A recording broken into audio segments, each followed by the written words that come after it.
வணக்க நண்பர்களே! அனைவருக்கும் இனிய கணபதி நான்மை நல்வாழ்த்துக்கள். நான்மை அப்படிங்கிறது சதுர்த்தி. அத நம்ம தமிழ்ல சொல்லலாங்கிறதுக்காக தான் இந்த நான்மை பயன்படுத்துறேன். இந்த நன்னாள்ல அனைவருக்கும் வளமான வாழ்வும், அறிவு திறனும் வளர மனமார்ந்த என்னுடைய வாழ்த்துக்கள். பெரும்பாலும் கணபதிய பற்றி புராண கதைகள் இருந்தாலும், என்னை பொறுத்தவரை கணபதி அதாவது விநாயகர் அப்படிங்கிறவர் ஆசிவக தெய்வம். நம்முடைய அறிவுத்திறன் வளர்றதுக்காக உருவாக்கப்பட்ட ஒரு கடவுள். இவர் வந்து நல்லொழுக்கத்திற்காக உருவாக்கப்பட்ட ஒரு கடவுள். அதனால தான் என்னைக்கும் கணபதிய பார்க்கும்போது அறிவுத்திறன் வளர வேண்டுகிறோம். சரி, இன்னைக்கு நாம தஞ்சை பெரிய கோயில்ல மாமன்னர் ராஜராஜ சோழன் காலத்துல கணபதிக்கு வழங்கப்பட்ட தான கல்வெட்ட தான் பார்க்க போறோம். ரொம்ப ஒரு முக்கியமான கல்வெட்டு சொல்லுது. இதுல ஒரு நிர்வாக இதையும் சொல்லுது. இக்கோவிலோட மேற்கு திருச்சுற்று மாளிகையில முதல் கோட்டத்துல 2வது கல்வெட்டு அத தான் நீங்க படத்துல பார்க்குறீங்க. அதாவது இந்த கணபதி கோவில் இருக்கு பார்த்தீங்களா? அதுக்கு பின்பக்கமா இருக்கு. கணபதி கோவில்ங்கிறது அந்த வாழைப்பழ பிள்ளையார்ன்னு சொல்லுவாங்க. ராஜராஜ சோழர் கூட வழிபட்ட பிள்ளையார்ன்னு சொல்லுவாங்க. அந் கோவிலுக்கு பின்பக்கத்துல உள்ள திருச்சுற்று மாளிகையில 2வது கல்வெட்டா இருக்கு. இவர் தான் வந்து ராஜராஜ சோழன் காலத்து விநாயகர், அமைக்கப்பட்ட விநாயகர். அதில வந்து பார்த்தீங்கன்னா, மேல் வலது கை வந்து துண்டிக்கப்பட்டிருக்கும். "ஸ்வஸ்தி ஸ்ரீ உடையார் ஸ்ரீ ராஜராஜ தேவர் ஆலயத்து பிள்ளையார் கணபதியார்க்கு வாழைப்பழம் அமுது செய்தருள உடையார் பண்டாரத்து பொலிசையூட்டுக்கு வைத்தருளின காசும், இக்காசு பொலிசையூட்டுக்கு கொண்ட அங்காடிகளும் கல்லில் வெட்டியது" அப்படின்னு குறிக்கிறாங்க. என்ன அப்படின்னா, மாமன்னர் ராஜராஜ சோழன் தஞ்சை பெரிய கோயில்ல உள்ள மேற்கு பரிவாலயம். இது வந்து பரிவாலயம், தனி ஆலயமா இருக்கிறது.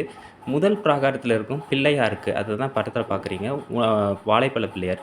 உணவு படைக்க இக்கோவிலின் பண்டாரத்தில் அதாவது கருவூலத்தில வட்டியிட்டு வந்த காசும், அந்த வட்டியில் வந்த காசுகளை கொண்ட அங்காடிகளின் பெயர். அங்காடிங்கிறது இந்த மாரி சூப்பர் காம்ப்ளக்ஸ்லாம் இருக்கு பார்த்தீங்களா? மார்க்கெட் காம்ப்ளக்ஸ் இல்ல சூப்பர் மார்க்கெட்ன்னு சொல்றோம் பார்த்தீங்களா? அந்த மாரி அங்காடிகளின் பெயர்கள் வந்து கல்லில் வெட்டியிருக்காங்க. அது என்னன்னுங்கிறத பார்ப்போம்.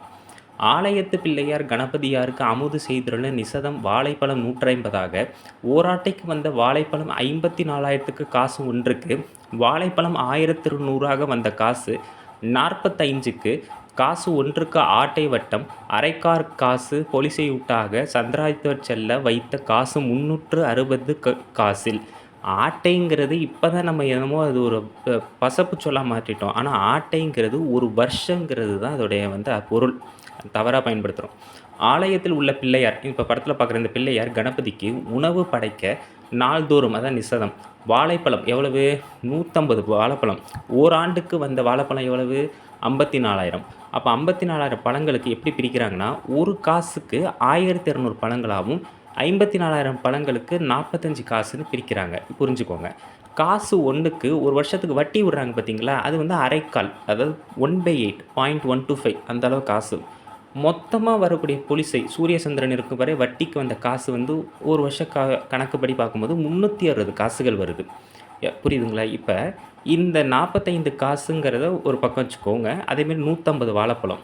இப்ப 150 வாழைப்பழமும், 45 காசுகளும் எப்படி வருது? அப்படிங்கிறது தான் இந்த கல்வெட்டு சொல்லப்படுது. ரொம்ப சின்ன கல்வெட்டு. ஆனா முக்கியமான கல்வெட்டு.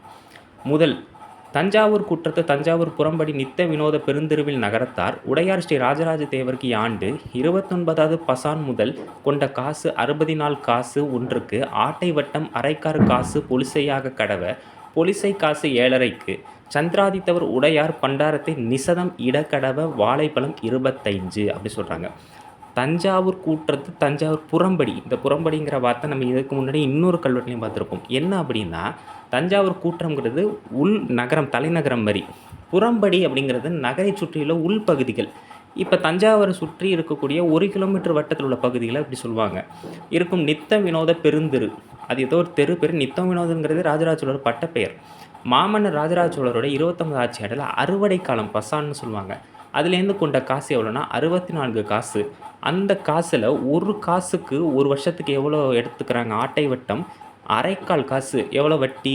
அரைக்கால் காசு எடுத்துக்கிறாங்க. அப்போ மொத்த வட்டி எவ்வளோ வருது? 7.5 காசு.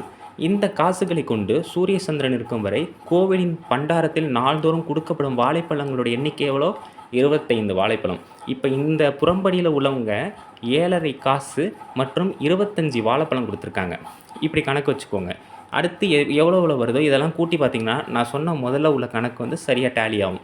அதுக்கு அடுத்து தஞ்சாவூர் கூற்றத்து தஞ்சாவூர் புறம்படி மும்முடிச் சோழ பெருந்தெருவில் நகரத்தார் உடையார் ஸ்ரீ ராஜராஜ தேவர்க்கு ஆண்டு 29வது பசான் முதல் கொண்ட காசு 120 காசு ஒன்றுக்கு ஆட்டை வட்டம் அரைக்கார் காசு பொலிசையாக கடவ, பொலிசை காசு 15க்கு, சந்திராதித்தவர் உடையார் பண்டாரத்தை நிசதம் இடக்கடவ வாழைப்பழம் 50 அப்படி சொல்கிறாங்க. போன தடவை எவ்வளோ வாழைப்பழம் 25, இப்போ எவ்வளவு 50, அப்போ கூட்டினா 75. போனதில் வந்து 7.5, இப்போ எவ்வளோ காசுகள்னு பாருங்கள். இப்போ தஞ்சாவூர் கூட்டுறோம். தஞ்சாவூர் புறம்படியில் இருக்கக்கூடிய இன்னொரு தெரு பேர் மும்முடி சோழ பெருந்தெரு. அந்த தெருவில் இருக்கிற நகரத்தார் யாருன்னு தெரியும். மாமன்னர் ராஜராஜ சோழனோட அதே 29ஆம் ஆட்சியாண்டில் அறுவடை காலம் முதல் கொண்ட காசு எவ்வளோ 120 காசு. வழக்கம் போல் வட்டி காசு எவ்வளோ வருது அரைக்கால். அப்போ மொத்தம் எவ்வளோ வருது 15. போன தடவை 7.5, இப்போ 15, 22. இந்த காசுகளை கொண்டு சூரிய சந்திரன் இருக்கும் வரை கோவிலின் பண்டாரத்தில் நாள்தோறும் கொடுக்கப்படும் வாழைப்பழங்களோட எண்ணிக்கை எவ்வளோ 50. போன வாட்டி எவ்வளோ 25, இப்போ 50, 75. இப்படியே நீங்கள் கூட்டி பார்த்தீங்கன்னா இந்த அங்காடி மூலமாக தான் எல்லாம் என்ன ஆகுது, வாழைப்பழமும் காசு ரெண்டுமே கோயின்சைடாக வந்துட்டுருக்கு. அடுத்து தஞ்சாவூர் கூற்றத்து தஞ்சாவூர் புறம்படி வீரசிகாமணி பெருந்தெருவில் நகரத்தார் உடையார் ஸ்ரீ ராஜராஜ தேவர்க்கு ஆண்டு 29வது பசான் முதல் கொண்ட காசு 120 காசு ஒன்றுக்கு ஆட்டை வட்டம் அரைக்கார் காசு பொலிசையூட்டாக கடவ பொலிசைக்காக 15க்கு சந்திராதித்த உடையார் பண்டாரத்தை நிசதம் இடக்கடவ வாழைப்பழம் 50. போன தர 50, 25, 75, இப்போ ஒரு 50, அப்போ எவ்வளோ 125 வாழைப்பழம் வந்துட்டு. புரியுதுங்களா? அதே மாதிரி காசு வந்து இந்த வாட்டி 15 கொடுத்துருக்காங்க. சரி, தஞ்சாவூர் கூட்டம் தஞ்சாவூர் புறம்படியில் இருக்கக்கூடிய வீரசிகாமணின்னு ஒரு பெருந்தெரு, அது ஒரு தெரு. அந்த தெருவில் இருக்கிற நகரத்தாரும் அதே போல் அந்த 29 ஆட்சியாண்டிலேருந்து கொடுத்த காசு எவ்வளோ 120 காசு. அதில் ஒரு வருஷத்துக்கு வட்டி எவ்வளோ அரைக்கால். மொத்த வட்டி எவ்வளோ 15 காசுகள். அப்போ இந்த காசுகளை கொண்டு பண்டாரத்தில் நாள்தோறும் கொடுக்கப்படுற வாழைப்பழங்களோட எண்ணிக்கை எவ்வளோ 50. அப்போ 15, 7.5 மொத்தத்தையும் கூட்டும் போது 37 காசுகள் வருது. 50, 50, 25, 125 வாழைப்பழங்கள் வருது. சரிங்களா? இப்போ மீதம் இருக்கிறத பார்ப்போம். தஞ்சாவூர் கூட்டத்து தஞ்சாவூர் புறம்படி திருபுவனமாதேவி பேரங்காடி நகரத்தார் உடையார் ஸ்ரீ ராஜராஜ தேவர்க்கு ஆண்டு 29வது பசான் முதல் கொண்ட காசு 60 காசு ஒன்றுக்கு ஆட்டை வட்டம் அரைக்கார் காசு பொலிசையூட்டாக கடவ பொலிசைக்காக 7.5க்கு சந்திராதித்தர் உடையார் பண்டாரத்தை நிசதம் இடக்கடவ வாழைப்பழம் 25. இப்போ கணக்கு டேலி ஆகுது பார்த்தீங்களா? அப்போ 125, 25, 150. அதே மாதிரி ஆனால் இங்கே வரவங்க யாருன்னா சூப்பர் மார்க்கெட், அது பேர் திரிபுவனமாதேவி பேரங்காடின்னு சொல்கிறாங்க. அவங்கள என்ன பண்ணுறாங்கன்னா அறுவடை காலம் முதல் 120 காசில் ஒரு காசுக்கு வட்டி வந்து 7.5 காசுகள் மொத்தமாக வருது. அப்போ மொத்த வாழைப்பழங்கள் எவ்வளோ கொடுக்குறாங்க இவங்க 25. அப்போ எல்லாத்தையும் கூட்டி பார்க்கும்போது 150 வாழைப்பழம், எல்லா காசுகளையும் கூட்டி பார்க்கும்போது 45 காசுகள் வருது. அப்போ இந்த நகரத்தார் இந்த பேரங்காடியில் உள்ளவங்க தான் இந்த தானத்தை கொடுக்குறாங்க அப்படிங்கிறது தெரியுது. அதனால தான் இந்த பிள்ளையாருக்கே வாழைப்பழ பிள்ளையார்னு பேர். அப்போ பார்த்துக்கோங்க, ஒரு வருஷத்துக்கு 54,000 வாழைப்பழம் இந்த இறைவனுக்கு படைக்கப்பட்டிருக்கு. மாமன்னர் ராஜராஜ சோழரோட புகழ் ஓங்குக. இது வெறும் ஒரு கல்வெட்டு மட்டும் இல்லாமல் ஒரு வாழ்வியல் நடைமுறை, நிர்வாக நடைமுறை சொல்லுது. அடுத்தடுத்த பதிவில் கணபதியை பற்றி பார்க்கலாம்.